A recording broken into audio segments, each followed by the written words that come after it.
Welcome to Srikshas kitchen.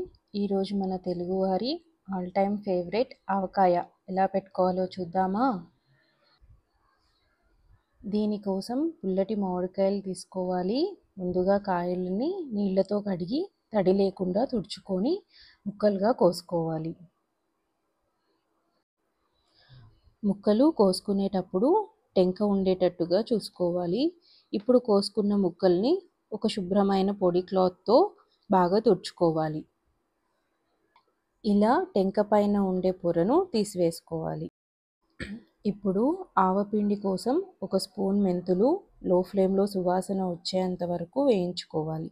ఇవి పూర్తిగా చల్లారాక ఒక 2 స్పూన్స్ ఆవాలు, వేయించుకున్న మెంతులు మిక్సీ జార్లో వేసుకొని మెత్తగా పొడి చేసుకోవాలి.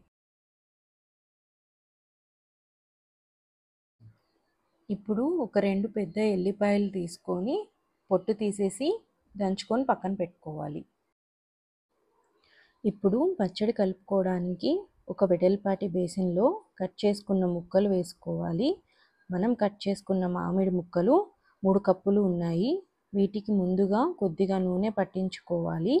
ఇలా ముక్కలకి నూనె పట్టించుకోవడం వల్ల ముక్క తొందరగా మెత్తపడకుండా ఉంటుంది. ఇప్పుడు మెంతులు, ఆవాలు కలిపి చేసుకున్న పొడిని 3 చెంచాలు వేసుకోవాలి.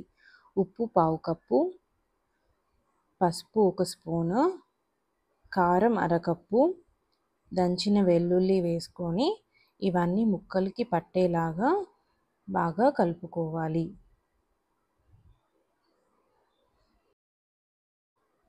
ఒక కప్పు వేరుశనగ నూనె కూడా వేసుకొని బాగా కలుపుకోవాలి.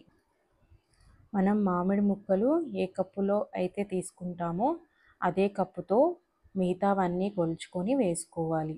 అప్పుడే పచ్చడి బాగా కుదురుతుంది. ఇప్పుడు ఇది ఒక గాజు బాటిల్లోకి తీసుకుందాం. 2 రోజులకి నూనె ఇలా పైకి తేలుతుంది. అంతే అండి, మన తెలుగువారి ఆవకాయ రెడీ అయిపోయింది. వేడివేడి అన్నంలో నెయ్యితో ఆవకాయ కలుపుకొని తింటే చాలా బాగుంటుంది. మీరు ట్రై చేసి ఎలా వచ్చిందో మాకు కామెంట్ సెక్షన్లో కామెంట్ చేయండి. Thanks for watching Sreeksha's kitchen.